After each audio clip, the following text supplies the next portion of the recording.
আৰু মোৰ সন্মুখত বহি থকা মোৰ শ্ৰদ্ধাৰ ছাৰ বাইদেউ, মোৰ বন্ধু বান্ধৱী, ছাত্ৰ ছাত্ৰীসকল, বিশ্বত এনে বহু ব্যক্তিৰ আগমন ঘটিছিল যিবিলাক ব্যক্তিয়ে মানুহৰ চিন্তাৰ চেতনাক উদ্বুদ্ধ কৰিবলৈ সক্ষম হৈছিল। সেই চিন্তাৰ চেতনাক উদ্বুদ্ধ কৰিব পৰা ব্যক্তিসকলৰ ভিতৰত অন্যতম আছিল প্ৰফেট মুহাম্মদ সাল্লাল্লাহু আলাইহি ওয়াসাল্লাম। আজিৰ এই বিশেষ দিনত আমি একত্ৰিত হৈছোঁ মহানবী হজৰত মুহাম্মদ সাল্লাল্লাহু আলাইহি ওয়াসাল্লামৰ স্মৃতিত।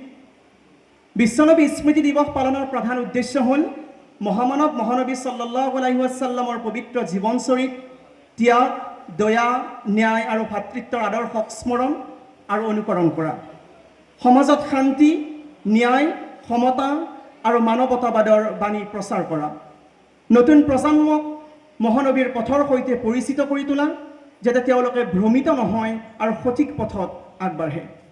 হজৰত মুহাম্মদ সাল্লাল্লাহু আলাইহি ওয়াসাল্লামে নিজে কৈছিল, তোমালোকৰ মাজত সেইজন উত্তম যি আনৰ বাবে উত্তম। এই বাণী আজিও আমাৰ বাবে পথ প্ৰদৰ্শক। সেয়ে আজিৰ এই সভাৰ উদ্দেশ্য কেৱল স্মৃতি অৰ্পণ নহয়, বৰঞ্চ আমাৰ জীৱনত নবীৰ শিক্ষা, মানৱতা, দয়া আৰু ভাতৃত্বৰ মূল্যবোধক পুনৰ জাগ্ৰত কৰা। এয়া হৈছে আজিৰ সভাৰ উদ্দেশ্য ব্যাখ্যা।